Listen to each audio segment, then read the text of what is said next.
Good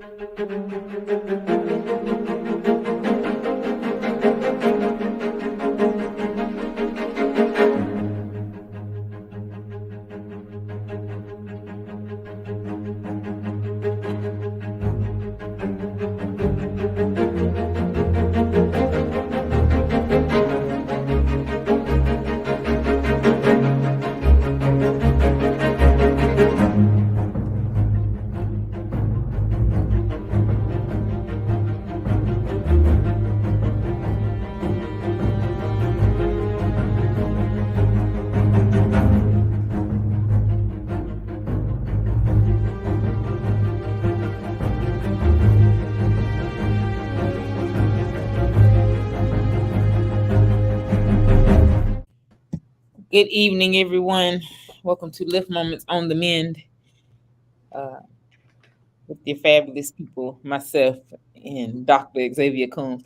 We just say stuff like that. People call us doctor all the time. The face that he made was like, I am not a doctor. I just like to clarify that a lot of times. I am not a doctor. I have not earned a PhD yet. I have not earned it. And we'll come on make y'all laugh for a moment. I have not earned. And we just sit here like that. That little bit of silence always gets me. Say, I have not earned. I have not earned. I know some doctors, but they sit in the same category as us. Yeah. And so I'm going to say this. It was a hard lesson, but somebody had to teach me that it is an honor to get a doctorate of humane letters. It is an honor to get an honorary doctorate. And in the moment that they bestow it upon you, yes, you can use the term doctor because it is an honor. It is something, and typically, if it is a legitimate honorary degree, it is one that you have earned based upon a body of work that is magnanimous, for lack of a better term. And so we called Maya Angelou doctor, although she never went to school, because she had a body of work that rivaled that of others who were considered doctor. And so because her body of work spoke for itself, she was allowed to teach because she learned a skill to a degree that only people, or that most people, have to go to school to learn. But if you got an online degree if you got a doctorate of humane letters from a school that is not accredited, and you don't have a body of work, it behooves you not to walk into rooms with people who have earned degrees and call yourself doctor. And because it becomes embarrassing to yourself, whether you know it or not. And so a doctor taught that to me. And then there's levels and varying levels of degrees and doctorates that we don't talk about because we don't understand as a whole educational hierarchy when it comes to degrees. And so we don't know what terminal degrees are. We don't know what professional degrees are. We don't know what terminal professional degrees are. We don't know what those types of degrees mean. And when I say we, I mean we as a people as a whole don't know that because it was something that was withheld from us for so long. And so it is very wrong. Just like everybody got mad when Dolezal called herself Black. She did not earn the right to be Black. She was not born with that. She did not go through the struggle. It is the same thing when you walk into a room with people who have earned degrees and say you are equal to them in the academic arena. So, and Margaret knows, some of my family members call me a educational snob because I am big on education. Like if I sit through 5 years of hell and rebuilding and breaking down and understanding and being, for lack of a better word, hazed so that I could know what I know and walk in a level of understanding of what I know, then I feel like if you're going to walk in the room and compare yourself to that, then you need to have the same credentials. And so I think at some point we have to discuss that as a community, not necessarily on this show, but the Bible also does mention it. It says, study to show thyself approved, a workman needing not be ashamed of their wages. And so even Jesus went to school, and we like to say Jesus didn't go to school. And then when I hear somebody say that, I know instantly that they're unlearned, because Jesus did go to school. He went and sat at the feet of different rabbis, And for them, that was training, that was school at that time. So, and the reason we know that is because he didn't just stand up in the temple, he was allowed to stand up in the temple. And it was Ooh. only customary that those who were trained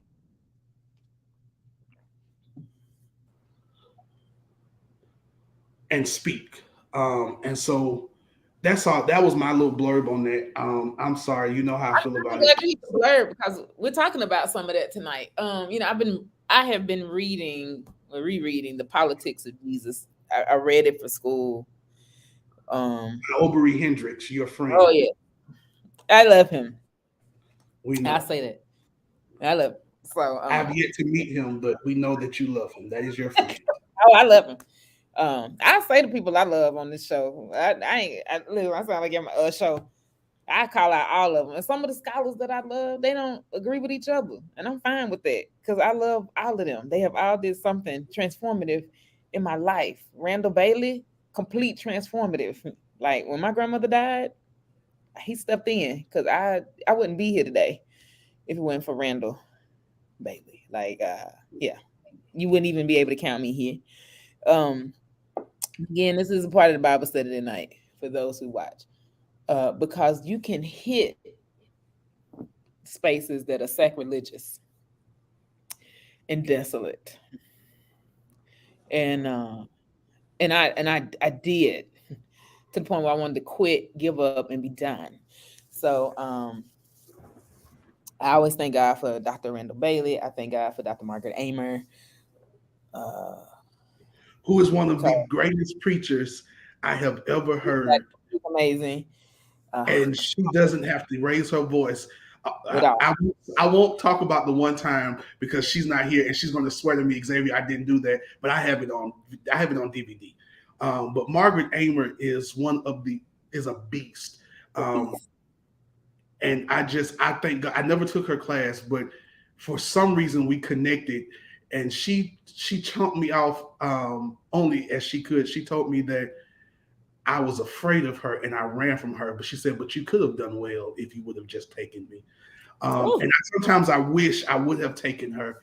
I don't know if she remembers that conversation. It was outside the administration building um, one day, and she was just talking to me. She just stopped and started talking to me, and she was like, "I've heard of you," and she started asking me questions. We were answering them, and we had a whole conversation. She said, "You would have done well if you would have just taken me," and smiled and walked off. And I was somewhere between being ecstatic because I had gotten a halfway compliment from the Margaret Amer, and somewhere between torn because she just gave me my whole life in one word, in one sentence, and then walked off. I Um, think it's awesome. Rest his soul. Love Henry. I love Henry Welchel. Oh my Um, God. I don't know. You didn't get a chance to take Dr. Smith, and I forget Dr. Oh, I Smith. did. You did? Dr. Okay. Smith is in my lineup. Rest his Yes, soul. yes. Dr. Oh Smith my God. was great. He taught us so much about systematic theology and what theology Before we put was. systematic theology, like Huh? Dr. Smith taught me about it before I took it. I literally Yeah, wanted to run yeah, systematic yeah, after I took Dr. yeah, Smith's class. yeah. Another scholar, Leslie Callahan, Will Gaffney, and Valerie Bridgman. These doctors, See, they sit around I've never and interviewed. love all three of them. They helped me find God in my own throat. I wouldn't again. There are particular people that got me here today because I wouldn't have been on here. Truthfully, I didn't think I could preach. They always talks about it, but that's not what I thought. Um, this which the human body of knowledge that we both know, is crazy. I The gotta say, study. it's Ray. I gotta say, Oh yeah. Doctor. Oh doctor. Oh God. I Yes. call her Mummy Itahari. Mummy Itahari. And I have stories about her, but I won't go into them because Yeah. she would probably tell You me got your that. scholars for grief. Uh, Yeah, Beverly Wallace. You got your scholars for hip hop, and so that's my your pastor. pastor, my forever. You know, What church I go to and where I join, she is always my pastor. Reverend Dr. Umi Maisha Atia Kariamu Handy. man, you got Yes. yeah, you do. You do. You got your scholars for domestic violence, Stephanie Crumpton. You got oh God, to sit with her. I really it was bad. I was so excited to sit with her. She said, really like me, but her book is don't even know how to describe. Um, our recession. Oh my God! If you want to talk with someone that y'all think I'm social work uh, and preaching, that woman is scholar. Jesus Christ. Jacqueline Grant. That's a social work and preacher. Big Jacqueline Grant. I got to sit and hear her and learn from her. So Dr. Jacqueline Grant, Oh I yeah, have to say her name. yeah. Dr. Jackson Grant, rest Katie's soul. Dr. Yeah, Katie Cannon. I I never got to meet her. I can't say it's a regret. I mean, I just didn't, but I did not get to meet her in the natural. But I meet her every time I lift words from pages that she wrote. Uh, Melodoma Somé, um, who helps with grief, who helps with yeah, reclaiming your culture. I got an opportunity to hear her live and in person, and to meet her because of my forever pastor, Dr. Handy, um, yeah. my Umi, Dr. Handy. So I'm grateful for her. I mean, and we can just keep going. Man, I call that woman educator extraordinaire, Dr. Reginaldo Braga. Now, yes, yes, yes. I if you cannot. didn't say it with Reginaldo Reggie, then Yeah, you missed out on something. So Reggie is yeah, a beast and is a relevant beast. yeah, Some of our yeah. beasts they not he's irrelevant. Like I've never seen anybody but this one person take for Colt and Cone and lay it out and knock you out in the class. I said, did you just take black theology and like for Colt? I was sitting there like what the, and it was beautiful. And then threw in some from to talk about education on top of uh, polyophory. So I thought that was I was like, how did you just merge all four of these people together and lay out the class? That is Reginaldo Raga. So And then Alan Bosak. I got to meet him once. He probably never remembers me, but it was a life changing moment where he looked at me, laid his hand in my chest. It was two people who did that, him and Bishop Carlton Pearson. And they both laid their hands on my chest and said, "You were called for this. God has great things for you. You are and pretty much told me I'm supposed to do the work that we're kind of doing on here, the work that I do in the classroom, the work that I live for, um, and that is blending, you know, old school theology, religion, church with this new form that's pushing us, that's social justice, all of these things that I am. And I have to say, Dr. Willie F. Goodman / Godman for myself because of masculinist theology, who helped expose me to masculinist theology. And so those are our theological lineage for me and Margaret. And so when you tell me you're a doctor, those are who I compare you to. whew. So we gonna move 'cause we don't want to cause any desolating sacred. I'm just saying when you said that you are, I got it. yeah, But there's so many more. Some people, like y'all miss some scholars, but these are people that are currently and have in the past and are currently influencing my theological growth, Zay's theological growth. and most of these people we met directly. Like we So that met them, like they yeah, we met met them, them we know them, we interacted with them. with them. We still From my interact list, with them. Yeah, yeah, so from my it's list, 85-90% of them I talk to, for years on a regular basis. yeah. So So that is uh, that. That that that is that that. So that is that. Yeah. and we get high fives from them. Some of y'all be like, y'all don't know what y'all talking about, but in the backdrop, we get high fives from them. Yeah, Margaret does because they reach out to Margaret. They don't reach out to Your me. pastor high fives you all the time. Well, my pastor does. I mean, I don't even consider her not to because that's my pastor. This is like I don't I hope she even, watches replay and say what. I don't even because that's my pastor. I mean, she does. She'll check me, and she makes me realize that I am still her spiritual son. When she sees me, she goes, "You will do this, you will do that," and all I say is, "Yes, ma'am." Grab this stool, And light this candle. that is the benefit of knowing scholars, though. They will correct you. They will say that you were wrong. They will Mm-hmm. come for you on your page. They don't really care, but that's the benefit of it, and it's also that space. So again, I know y'all like they talk 15 minutes about nothing, but actually, we did not, because tonight again reading Dr. Hendricks and watching for the last 3 weeks this foolishness of America. I call it that. This is our program, right? I ain't say foolishness of America. I ain't come for a leader. We not gonna get kicked off. None of that. But I have never heard anybody preach this title. I ain't make this up. Normally I come up with a catchy title, but guess who made this up? The authors and finishers from the press pages of your King James Bible, because I found it there, and your NRSV Bible, and your NIV Bible. I said, oh, this is just the title of this. And you will find it in the text. I found the title itself, I found it twice. I found it in Matthew and I found it in Mark. And it correlates back to Daniel 9 in a prayer that is offered about the same title. So, and it is talking about this problematic space of people who thought they knew more than Jesus, trying to tell them. There have been a lot of things where we are calling godly. We are saying that the Lord did it. But I was listening to Howard John Wesley, and when I say I love some Howard John Wesley, Jesus, and he has a sermon out. Y'all can go watch it on YouTube, and it is titled "I'm With Her," where he declares that you're not gonna find nothing about abortion rights in your Bible. They can correct me if I'm wrong. It would be Howard John Wesley. That's fine. You ain't gonna find nothing there, but you keep looking for it and putting it on God. Creflo Dollar. We just gonna say the names. They know they came up this week.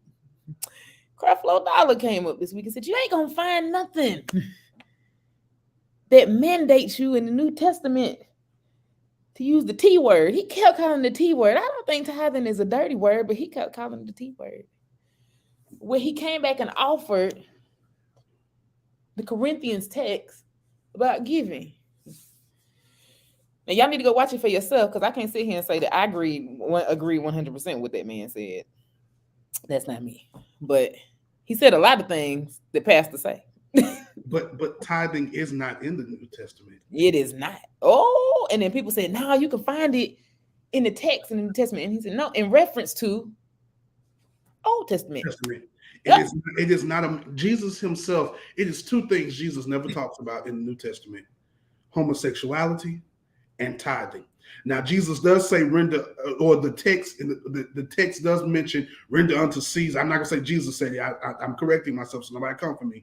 The text says that render unto Caesar is what it does to Caesar, and render unto God what is due God. Okay, good. But that was talking about giving. That was talking about time. That was talking about taxes. That as a good Christian, you ought to pay your taxes, but you also ought to, as much as and it was not even so much a reference to you ought to pay your taxes. It was saying that as you do pay your taxes, because you don't want to go to jail, you ought to give God that same level of reverence and automatic love and giving. That's what the text is referring to. But there is no teaching from Jesus or the disciples about tithing. It is, however, a teaching about giving. And giving, even when you talk about Ananias and Sapphira, they're not cursed because they didn't give. They are cursed because they lied in the giving. They lied to God and to the man of God in the space where God's presence had descended. And so when you're in the presence of God and you come into God's presence ungodly, it is a principle that you die, because you don't have the reverence for who God is and God's spirit. It is nothing in there. So Creflo didn't say, in my opinion, but I'm also partial to Creflo. Anybody who knows me knows Bishop Eddie L. Long, the GOAT. Rest in peace to the GOAT, Bishop Eddie L. Long. Come for you. I was about to say something else. Don't come for me. Come for somebody else. Creflo, I have a special place for those people, because those two men, I saw them in Atlanta through all of the hatred that came against them, buy people houses, buy people cars, give people jobs, put people through school. And so whatever you feel about them, that's you. That's on you. That's your personal business. You mind yours, I mind mine. So you say what you want on your page, But I've watched them, and so I don't think that. And I say all that to say is I don't think Creflo said Dr. Dollar, Creflo Dollar, Reverend Pastor Dollar, all of his titles that he uses, earned or not. I don't think he said anything wrong theologically. I think some of the stuff he added to it as his own personal stuff, that may be some murky waters there. But when he said his premise, and that's what I'm trying to get to, his premise was not wrong. His premise that New Testament does not teach us about tithing. And the fact that he repented and forgave. Now somebody said, well, he should have given away all his stuff. That was an Old Testament again principle. If he can't give away all his stuff now because he has a wife, children, grandchildren, and others that he must take care of, and they have gotten used to a particular lifestyle. You wouldn't give up all your stuff after you had to take care of other people if you made a mistake. Y'all know that me and Zay love each other. I was one of those people. I was like, well, but then again, I'm also one of those people seeing both sides of the coin. So you know, he has a now lifestyle or a state of living he has to maintain, because he has that, and he did say that as well. So again, invite you to go watch the YouTubes when we mention stuff. Me and Zay do not mention anything that you can't go find outside. It's almost like a Larry Reid situation. No, don't ever do that. We're not Larry Reid. We're not Larry Reid. No, when I'm in a situation like we're not going to tell you something you can't go find. We're not going to make it up. We don't even want to bring his name up because I don't want to be. No, we're not Larry Reid. We will never be Larry Reid. He's not. I want that attached to nothing we do. No, sir. Oh Lord. No, I get rebuked tonight. I was just making an example. You can go find it. You're not making it up. You can go find it. So, well, let's talk about this. We're gonna look at the text as we do. And tonight, I want to define it though. After we look at the text and talk about this, because this is a text that we would normally preach and make it sound so bad. Somebody said, "Oh Lord," but it's not. You know, hopefully in the last 2 weeks, you've heard us talk about or define apocalyptic, because that used to be such a scary term for me. Again, thank you to the ITC that said, no, it really just means the end of something. The end of an age. The end of an age. So, you know, I was like, oh, okay. And it helped me see something different. So, you know, we'll go to... Before we read it, I want to say this. Okay. I'm sorry. It was interesting because this week, God started dealing with me about apocalyptic. And I found myself going over what apocalyptic before you, and I say that because before you sent me this text, you can keep it up before you sent me this text. And so I find it interesting that's what we're talking about. And so I want everybody to understand that we're in the spirit because we're watching prophetically. I mean, I'm not talking about prophetically as in, I am talking about that. We're talking about prophetically in both senses, that we are watching the end of an age. And I need you all to catch it in your spirits that we're going through something that is shifting. Church life is shifting. This country is shifting. Race relations is shifting. Wealth is shifting. Understanding is shifting. And so when you see that, you see them. And so God's been doing me on that. So I'm just glad we brought it up. And I'll be quiet because I know Margaret wants to read the text. I'm going to shut up. I'm just going to read. You know, I'm going to stop and come back, but I'm going to read just so people can see it. So when you see the desolating sacrilege standing in the holy place, as was spoken by the prophet Daniel, go reference Daniel chapter 9 if y'all want to see that. Then those in Judea must flee to the mountains. Now, I stopped reading right here. I'm not going to put our faces back up because I said, well, where do they flee? God, why would this be the thing that's popping up? Someone on the housetop must not go down to take what is in the house. Someone in the field must not turn back to get a coat. Like, I said, oh, okay. They really had to like dip. So, yeah. For real, in the days they meant they had to dip. It was no time when they saw this, because we're going to define it. They couldn't go back. They had to move. And if we're looking at our time, some of us, we have to move. I'm dealing with a lot of clients even that are like, you know what, I don't even have time to process the grief. I don't have time to process what just happened. I got to move so that I don't get shot. Woe to those who are pregnant and to those who are nursing infants in those days. Mind you, if they couldn't even go back and get a coat, what does it look like to carry around, be nursing? Pray that your flight may not be in the winter or on a Sabbath. So understanding the rules of harvest, understanding the rules of the Sabbath, that was a huge prayer that they really needed to pray. For at that time there will be a great suffering, such as has not been from beginning of the world until now. No, and never will be. Next. And if those days had not been cut short, no one would have been saved. But for the sake of the elect, those days will be cut short. Then if anyone says to you, look, here's the Messiah, or there he is, do not believe it. This is what I was speaking of. So we're going to get to it. Thank you, Dr. Hendricks. I had to sit there with that. Because what? Because people, this is of God. We're doing this for the Lord. Oh, moving. For false messiahs and false prophets will appear and produce great signs and omens and lead astray, if possible, even the elect. Ooh, take note. I have told you beforehand. Some of us are not paying to the beforehand. We're not watching that. This is it. Like, you know, and I don't know if this will be the last time me and Zay hit this up. But you know what you open your eyes. So if they say to you, look, he is in the wilderness, do not go out there. If they say, look, he is in the inner rooms, do not believe that. For as the lightning comes from the east and flashes as far as the west, so will the coming of the Son of Man.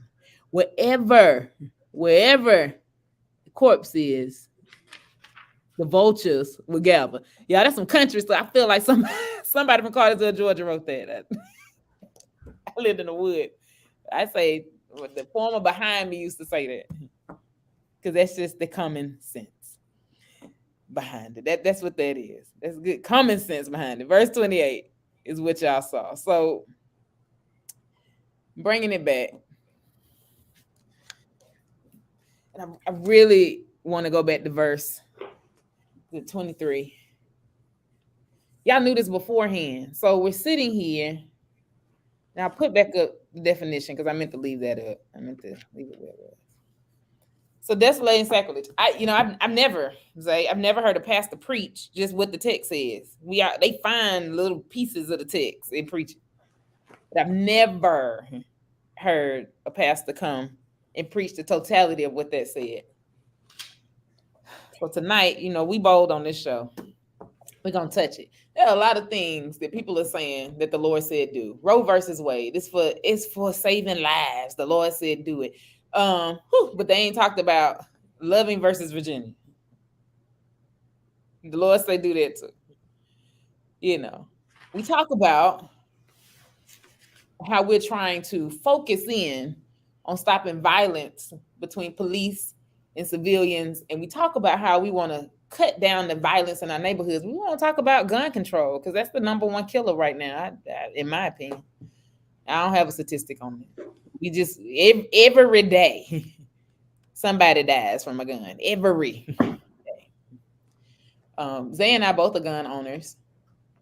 We practice. We are respected. We have our licenses.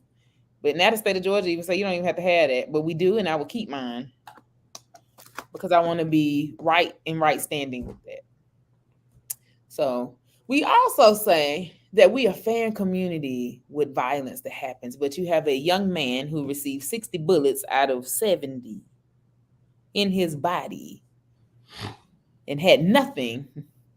But then there's a man who's gently put down after killing people in an Independence Day parade. So let's define it. Desolating, the state of being abandoned, forsaken, and loneliness. Sacrilege. And technical and not necessarily intrinsically outrageous violation, such as improper reception of a sacrament or what is sacred because consecrated to God. Okay, so I want to add to that sacrilege definition. Go ahead. So when you look at it in the Greek, Mhm. sacrilege, the one time that is mentioned in the King James is in Matthew, and it is Matthew 2, I believe, something, 2 and Mhm. something. Um, in the actual text in the King James, it literally means the temple or church robbers. Woo. Mm. And so then when you look at the word desolating in the Greek, which comes up in 2014, or the desolation in Greek, it literally means to make barren or to make desolate. And so when you put that in the biblical terms and compare it to these terms, literally a desolating sacrilege is when you take the church and use it and you make the church barren or desolate. You empty out the church because you have robbed the church. Now, what are we robbing the church of? People would argue that they're robbing the church of money. No, we can't say that because most churches are small and they're not making that level of money. That's statistics. Most churches have less than 50, 60 people. Um, and they're not making that type of money. Most pastors are working two jobs. You only see the mega church pastors on TV. You only see the mega church pastors with big names who have made it to a certain point. So no, we're not just talking about money. It is talking about you're literally robbing the church of its authority, its influence, and its people. And so when you put that in response to this text that we're using, it's literally saying that in the name of Jesus, in the name of God, in the name of the church, you will push people out the church and take away from them their ability to be a part of something and take away from them their ability to connect, because the Bible says forsake not the assembly. And so if you're causing people to leave the assembly, you are robbing the church. You are taking from the church and making it desolate. And so then you get up and say the church is dying. It's dying because of you. So when we still make a girl sit on the mourner's bench in 2022 because she got pregnant, and we make her apologize to the church, or we sit her down from serving in 2022 in the 2000s, let's be real. When we're still doing that, we are robbing the church. Because that is not in the church. That is nowhere in the biblical text that the girl has to do. In fact, Jesus, when they bring the woman to him who has been caught in the very act of adultery, he asks, "Where is the man?"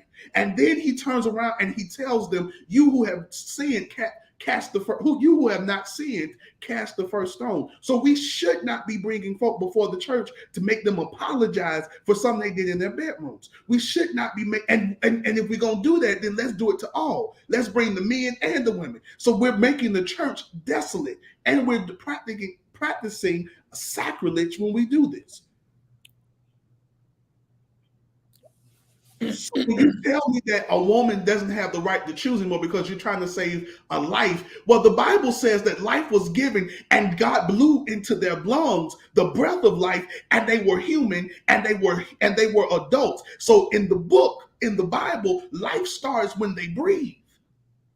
Because then they ask him with the valley of dry bones, can these bones live? And the bones connect together, and the book says they are still not alive until the wind blows through the valley of dry bones, and then breath is in their body. Then they live. It is when we breathe that we are alive. So if it doesn't take a breath, it ain't alive. It is something that is inside of a woman that she has the authority to say, I don't need in me.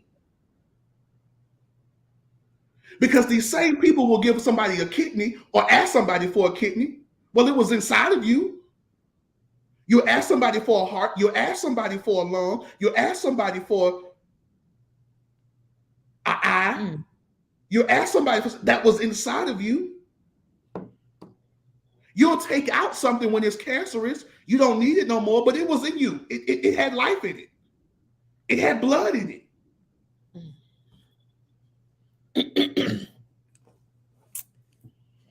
So we've made the church desolate. We've broken the church. And so now churches are shutting down, and the vultures are circling over the buildings, over the churches, over the people, because the church has killed itself and we are eating our young. And so we Verse allow. 28, verse 28 took me out. You went there. wherever the corpse is, the vultures will gather. Some people read this and they're thinking something else, but Zay just told you what this text is about. Yeah, again, y'all go look it up for yourselves. We take the time. We don't end up studying together. Can I be honest? But I trust Zay because I know he studies. He knows that I study. Because we have committed to doing that for almost 2 years, or over 2 years now. We've committed to doing that. In that commitment, those scholars we kept calling out, we have the audacity to text, call, or email them and ask about this one. I went to the scholar's book. He wrote a whole book about the politics of Jesus, and even reminded everybody on his page the other day. I wrote about that. Now, when I somebody tried to give somebody else credit, and he said, "I wrote about that first." It was no, so funny. I wrote about that. Like Yeah, that's my word. And that's you know why he did that? So that we could know, not to brag on his work, but that we could get the full essence of what he did. Now let me tell you what he wrote.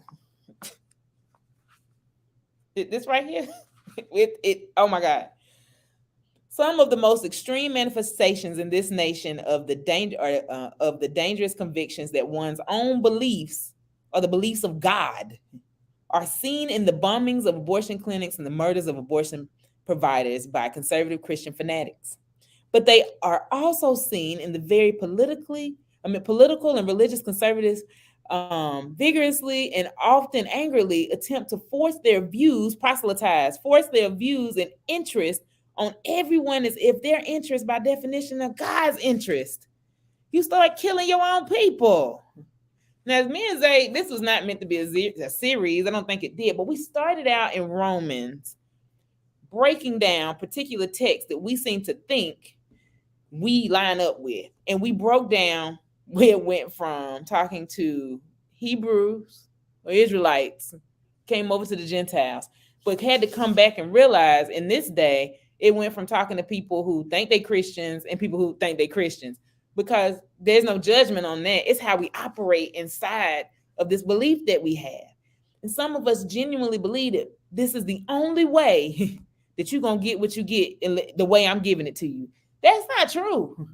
It's not true. John 10 and 16, Jesus said it. Y'all not my only flock. There are others of a different flock.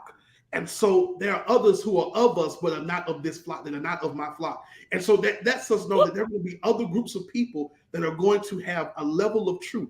And so truth is subjective. And so I for years, when I first got on Facebook, I would argue with people on Facebook. Then I went through a phase where I stopped. But the other week, I felt the way because somebody put up something about burning sage and how it was demonic, and they were going. And this is somebody who smokes weed, and I was confused because you have talked about your smoking weed on your page, you have talked about your turning up and getting litty, and with alcohol, but then you said burning sage is a spirit and is demonic. And I was just like, where does it say that in the Bible? Because in the temple, they burned incense and they burned herbs so that it would set an atmosphere for God to come and dwell. In fact, in the holiest of holies. And I'm going to interject this. What they were burning were the components of THC, CBD. I got that from a pharmacologist. I am not making that up. And so let's take it a step further. In fact, when the body would be dead, they would take some of those same herbs and anoint the body with it. Hence Jesus's body when he's wrapped up in the temple. In the tomb, and they talk about the napkin. That's all Jewish tradition, so that the body won't smell as it decomposes. Whew. And so that they can anoint the body and show that there's connection. Now, that's a whole bunch of talk we can talk about with the death of Jesus Christ and all that process. Not going to go into that. But my point is, we say stuff and we get a shundo that ain't really a shundo, and we shout on it and know what we're shouting about because somebody told us. And we don't go read it for ourselves and look at it. And so some evangelist woman tried to comfort me back and then her daughter or whatever she was, tried to comfort me again. And I went back and I said, God, you know what? I can't argue with fools, then folk gonna think I'm a fool. So I went back and deleted my comments. But it really bugged me because you're saying stuff, but you don't know what the text said because I'm watching you with all this makeup on in your profile picture. And the book says, if I was going to be literal, it talks about women putting on makeup. If you go to the Old Testament, so let's be real. If you're going to talk about what the book says, talk about what the book says. I'm looking at you in some of your pictures, and you got on mixed fibers. If you're going to read the book, read the book. You can't tell me that burning sage is wrong, but then you smoke marijuana. Mm. So here we are. I'm just sorry. It's the hypocrisy of the church. And that is where the corpse is. So like we are killing people spiritually. We are watching people die physically based upon this space of what is said out of this particular space has to be the gospel truth. So there's a lot of pain that comes when I put stuff on my page for real. Sometimes it's just controversial. I just want people really to go even watch YouTube and read the text. I try to put stuff there. And you know, I was watching as I watched people defend. They missed even what their own pastor was saying. They defending the pastor. He didn't ask for any of that. When I say Creflo Dollar didn't need nobody to go out and defend him on that, but they wanted to because they missed what was happening. What was happening was this layer of truth was coming, and people who have been hurt by it, people who are on life support by it, start responding to it. We wanted to go defend it because you ain't gonna come from my pastor. But even the pastor said, hey, people are going to be mad at me. I've already got discounted on other things that I'm having revelation on because I'm tired of creating corpses. I'm tired of doing that. And so allowing him to get the revelation when he can is beautiful for me because I'm tired of creating the walking dead. Because what is happening? Vultures are gathering around. But let's be truthful. Again, we're seeing the end of an age. That it's no longer just about the money and the big buildings. Now, do I believe we're going back into the churches? Yes. Have we seen that? Yes. Have we seen they start to go back into churches? So yes, me and Margaret had this conversation months and months ago, and we mentioned it on almost here. A year ago. Yeah, and I'm gonna keep mentioning it. The church is not going to not have buildings because that is impossible. And I think for those who, you know, we got some biblicists that watch. That's biblical. The temple transformed into this, transformed into that, and you watch as the age transforms, and it goes from a roaming nomadic temple setup. They pitched a tent, and then it moves into the temple. Study the temple if you have time. It moved into temple format. Literally looks like little cities. Like it looked like a little city. It wasn't just this one building. Yeah, no, it was something. It had courts. It has an outer court, inner court. It was that, but it was the temple, and then the Holy of Holies. Study that format if you got time, and then we move from that to this other age that's coming now, like where they went back into like this house format of worship, where you see the 3,000 in Acts come, and you see they move that into the church becoming areas of land where they were building platform and pulpit to speak because the crowds became so big. And then, of course, to modernize that, now have synagogue. You have, I mean, you get what's happening. So again, I believe the building will exist because a building is called for. Yeah. Because it's how we gather, whatever that building may be. But we're also going to have to understand that now in this new age that we're entering into of everything becoming digital, because who would have thought that CDs would be obsolete? Who would have thought? Who would have thought 15, 20 years ago that a CD player is obsolete now? Nobody's car has a CD player beyond 2017. If your car is 2017 or newer, it does not have a CD player. It has XM, FM radio. It has a thing that you can connect. It has Bluetooth, so you can play your stuff from your phone or your player. Who would have thought that the CD, the Discman, and all that would have been obsolete? So we're moving into an era now where everything is digital. And everything is, even the music business has had to catch up with this digital wave and this digital age. And so we're going to see that churches are going to be much larger because they're now going to have a digital platform that is going to complement their in-house platform. But the in-house platform is necessary. And it will remain, and that's what I was getting to, is that it will remain necessary. And so when we look at this, what we're seeing is that spiritually we're seeing a movement towards a different age. It is, and so every time we see the end of something, that is the apocalypse. And they call for Jesus, and Jesus is not there. Jesus is not in some of the stuff we're saying Jesus is in, because we're watching the end of the age and people are screaming, it must be Jesus coming. No. The answer told, we've been saying Jesus coming back, and the answer was in the book the whole time. When Jesus comes back, the book says you're going to know it. Because just as sure as the lightning and just as sure as the sun sets, that's when Jesus is going to come back. When at any time it starts, at any time Jesus can come back. But when he comes,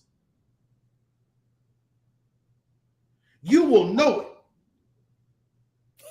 So stop looking for him in places he won't be. So that brings up again the quote I read from Hendricks. Because this believing that what you say and how it goes and this has to be that way, nah, that's not how this works. It's not how that's not how faith even operates. So I am one to believe this communal practice is necessary because that is biblical. Like if that's what you want to, if you want to go by, that's biblical. But it's also human. Please understand that this is a human document that was inspired. Which means if it's inspired, Zay inspires me to do a lot, but I don't do it exactly how he tells me the inspiration came, which means guess what? My own interpretation may not match his words. This inspired space. So this human text, these humans wrote this, humans. Also humans, they edited it, redacted it, they reformed it and reshaped it. These humans, we have to sit in this community of understanding, but we still have to have a personal relationship. And that personal relationship keeps us connected in our living epistle for ourselves. So how I see God and how Zay sees God does not have to be the same. So I'm going to say this. I'm going to say two things and I'm going to shut up. We use the NRSV because we were taught that it was the better translation. That's it. Well, in the last 2 years, maybe even less, they came up with a newer version that makes the NRSV obsolete. It is NRSV UE, the NRSV updated edition. Okay, so this text is, and the Bible talks about how the text is a living thing. So anything that's alive evolves. We're trying to keep it concrete and stagnant, and anything that stagnates dies, because if it stays the same, it has not truth. But that's my first point. The second point is Philippians 2. Philippians 2 and 12. Wherefore, my beloved, and I'm reading from the King James because I'm being petty. But wherefore, my beloved, as ye have always obeyed, not as in my presence only, but now much in my absence, work out your own salvation with fear and trembling. We have to realize that what is right for you is right for you. What is wrong for you is wrong for you. The only constant that we all must have and live by is that we love God, we love our neighbor as we love ourselves. If we're going to quote the book, that's what Jesus said. That was in red. What Jesus said. That's what Jesus said. It was in red. It was in red. And it was in the red. And upon this hangs all of the prophets and the law. So if anything we say that is prophetic and it is new in this age, it must line up with one thing. Is love a part of it? So if you bombing abortion clinics, that is not God. Because love is not in it. If you're telling a woman she has to carry a baby because she experienced rape or incest, that is not God. Because love is not in it. Because she can't love that which caused her pain when she looks up at it every time she sees it. So that is not love. When you tell me that you're killing me because I am black and you fear me, that is not God, because it ain't love. Mm-mm. If you telling me that you're telling folk who are LGBTQIA plus that they are unfit, then that is not God. That, because it's not love. Now you can have your beliefs about it, and for you it may be sin to practice those things. And that for you, as you work out that may be true. Nobody can tell you. But when you tell folk that they don't have a right to access to resources, I'm not talking about whether or not you're saying what they're doing is right or wrong. That is you have a right, and you set the house because the spirit is subject to the prophet of the house. So if God called you to pass that place, you set what you said for that house. But make sure if you're gonna say the Bible said it, you know the Bible said it. Mm-hmm. Right. Whew. And we can't take our stuff and put it over on other people and cause them pain, because then that's not love. Now, the Bible tells you what love is, and one of them wasn't that it caused pain. It says it bears all. It covers them. It covers. Love covers a multitude of sins. Love forgives. Love does this. Love does. But it never said love carries pain. So if you're causing someone pain and shame, you're not operating in love. Me and Margaret disagree on some stuff when it comes to LGBTQIA. There are some things that Margaret laughs at me hysterically privately when we start talking about certain things that I just don't get with. You get what I'm saying, people? But you'll never hear me get on here and say that somebody was going to hell and wrong and they were sinful in their sense of being, because I don't agree with it, because that is sinful. Yes, that is simple. Dr. Abrahamsik says that's not even faith, that's arrogance. When That's you think that arrogant. your position is above God, that's arrogance. That how? If something that you have a position on is not even biblical, but you saying that's God, that's really hardcore. Because now your thoughts are above God, your ways are above God. But I think that's quote that I misquoted the text on purpose. Mm-hmm. Okay. Mm-hmm. So you're moving God into a status that's a little lower than the angels when you try to say that what you see and how you hear it, that is absolutely God. We have to be mindful about that because we see in part. I really, how can I say it? This space of how we see in part, Zay, I think it's really huge. The text in First Corinthians, because you talked about love. And at the end of that love text, 1 Corinthians 13, it invites us to understand that we see in part. When we don't operate in that, then we come back and we are sitting in desolating sacrilege. We're sitting and destroying our own and leaving corpses there so that the vultures will gather. We sit and we send our own out to get eaten up, taken over, and then we talk about them. See, vultures are birds of prey, Mm. but they're interesting because they only attack that which is already wounded or dead. See, most other birds don't really eat other living or once living things. Vultures are one, but vultures are what you call scavengers. Not only are they birds of forms of birds of prey, but they're scavengers. They look for something that's already easy to pick off. And one of the ways that in the country, and the old folk knew that something had died, one, they could either smell it, or they looked overhead and saw if the vultures were circling. And so we have created this space where vultures have found it comfortable and okay to circle around the church. That is antithetical to the book. Because Jesus says, and it's in red, that upon this rock I will build my church, and the gates of hell cannot prevail. So if the church is hurting, in the words of my bishop, watch this. If the church is dying, watch this. It ain't because hell is doing it. It's because we're doing it to ourselves. because the gates of hell can't prevail, so it can't cause us harm. So that means if we're wounded and we're dying and the vultures are circling and gathering, we've done it to ourselves. We've caused ourselves harm because we're fighting over stuff that Jesus and God have not even care about. They don't care about. They hadn't even mentioned. And I want to go back. Hit it up. Looking at verse 16 for what Zay just said. Zay just said it in plain terms. You have to flee. Like when we start doing this, we are watching the church scatter.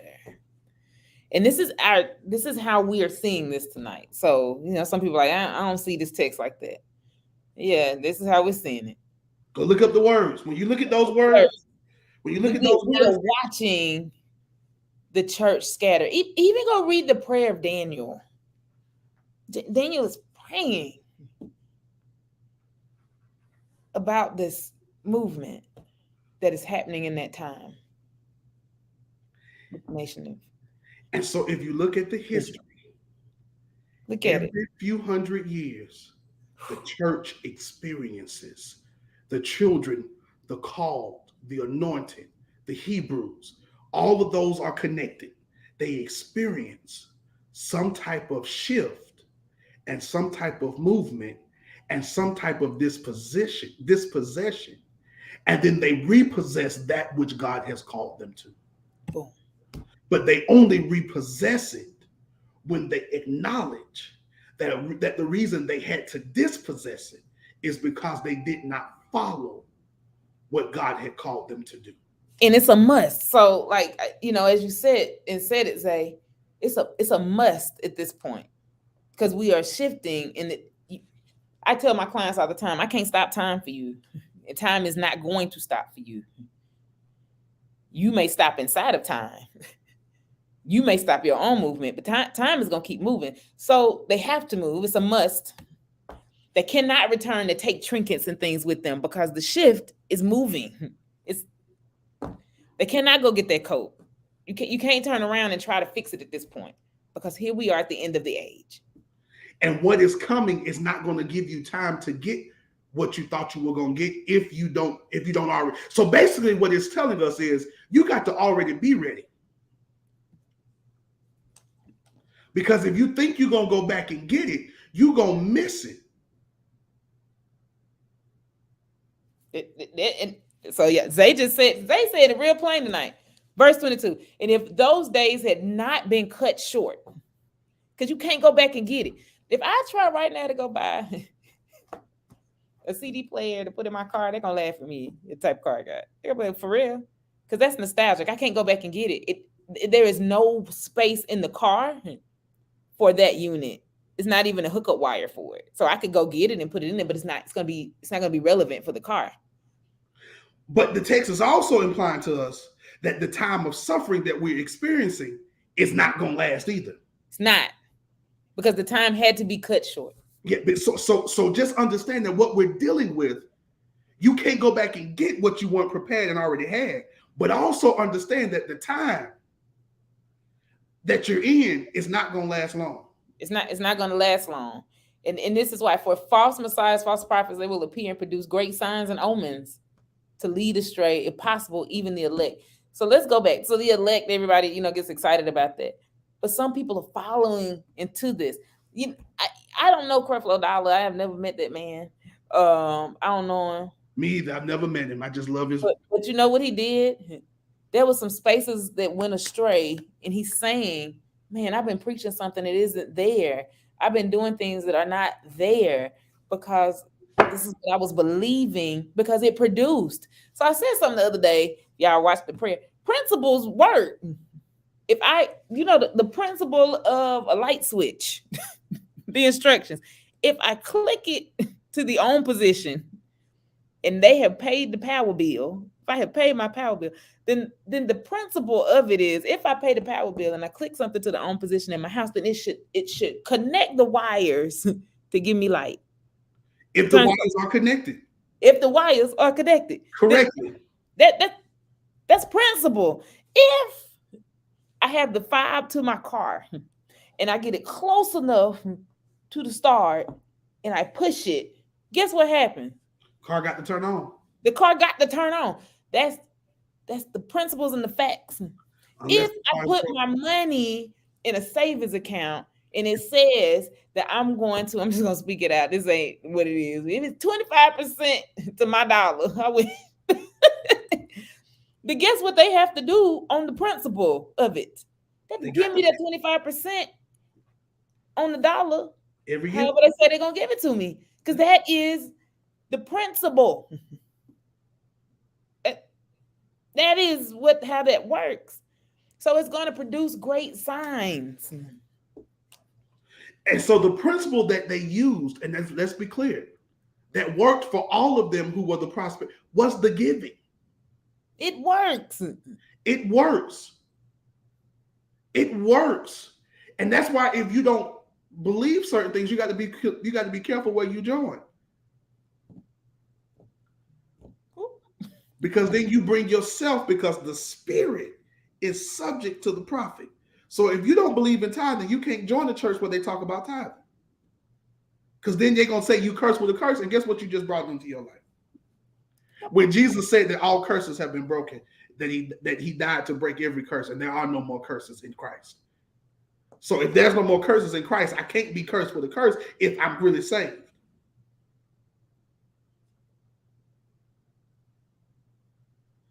I can't go to hell if I believe. It's a principle. But we reached our time, y'all. It's 9. It's 9 o'clock.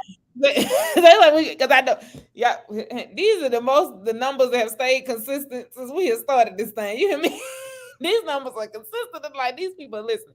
We love y'all. You know, we got a whole bunch of part twos. I don't know if this is a part 2, but I really want people to go study on their own. Go study. Go define. Go do what can satisfy your soul in regards to you and your connection with God about this. The reason I'm saying that is because this is a very hard topic. I said at the beginning of this, and I said it before we started. I've never heard a pastor, and I love church. I ain't gonna lie. I follow pastors. I listen to them preach. I literally in the morning getting ready to somebody preaching or speaking over something, because that's just what I do.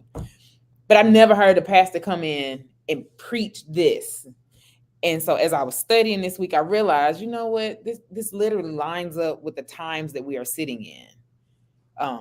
And some people, your mama I don't know what happened tonight with the comments, but your mama said vultures are circling the church. Preach, Mark. But we have people that they're scared. Like, what in the world is going on? Why? I've watched this whole week on social media with the why question. We're bringing on a guest in August. I'm so excited we're bringing her on. She asked the question a month ago. That's the reason she coming. And she said, "Is God still able?" And people got mad at her because she asked that question. She asked that question to prompt the mind to think, based upon what you just read. The principles work. So is God still able? Yeah, God is still able. But what principles are we following that have been set in place? Because humanity is made in the image of God. Guess what you got? Some power. Guess when you speak, stuff happens. Guess when you perform, it's going to produce. And we are watching how this mismanagement, this egregious act, this this unethical use of principle is also egregious to the text. But I'm going to say this. I said it before, and this will be my last thing, and we can go. I'm going to say it again. This is prophetic. This is not that type of prophecy where you're going to get a car. But it is both types of prophecy. This is both foretelling and what's my other one, Margaret? Foretelling, and when we speak to you get what I'm saying? When we tell what's going to happen, and then when we tell what is actually going on in our community. Confirming. So it's foretelling and confirmation. Yeah, foretelling and forthtelling. I couldn't get it out my mind. So this is both foretelling and forthtelling. That we are speaking to what is happening right now, but we're also speaking to what is going to happen. That this shift is happening, and that this shift is changing, and that it is causing pastors and churches to change. And so, yes, it is scary, but understand that if you are living and if you continue to have breath, then you will live through it. And what you see now will be different than what you see later.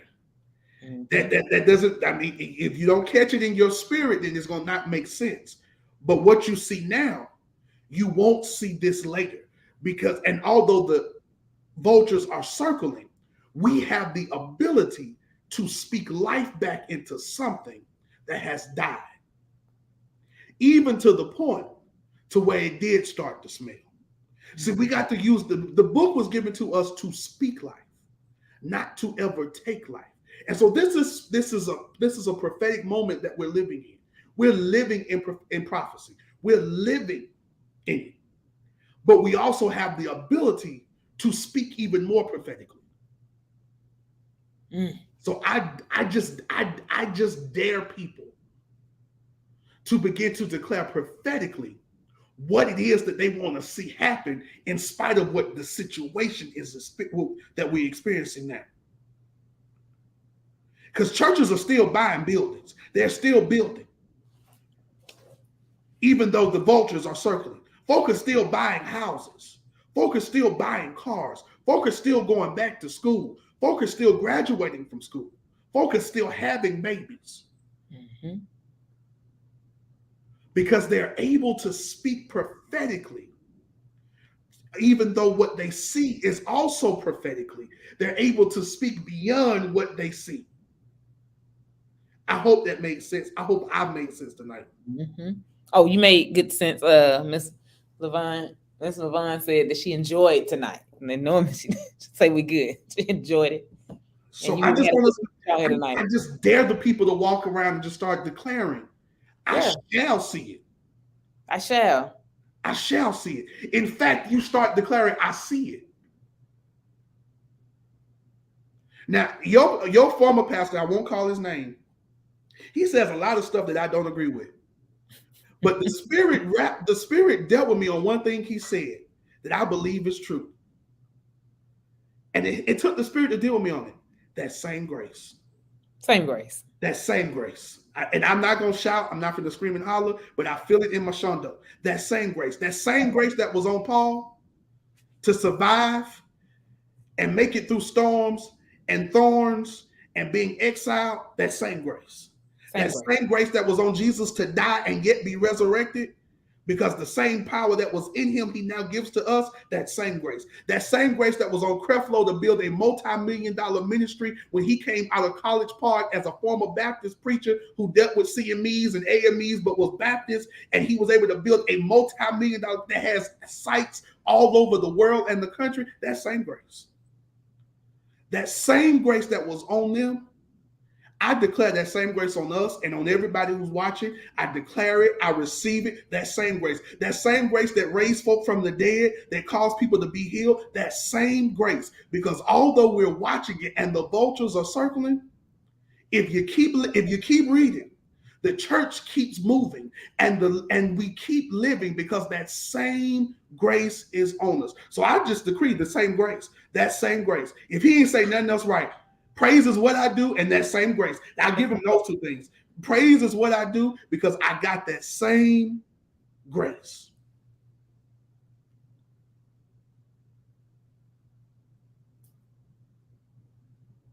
Same grace. Y'all be well tonight. Same grace. And please, because they said something out with that same grace. The text doesn't stop right there. Keep reading it.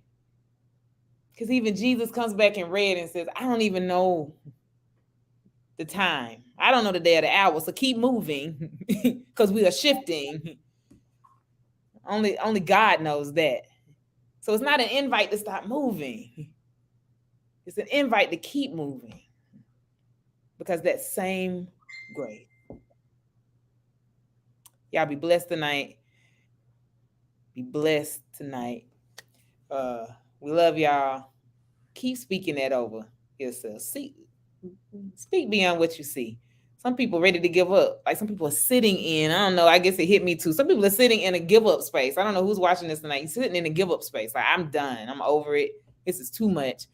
Some of y'all are just, you're over it because you just seen too much. And if this is what life looks like where I see, then I don't really feel like moving. No, keep moving. Because this is a shift into our next. Because that So same speak grace. beyond what you see and operate in that Grace. same grace. We love you. We'll see y'all next week. Be blessed, all of you. And y'all have a good night.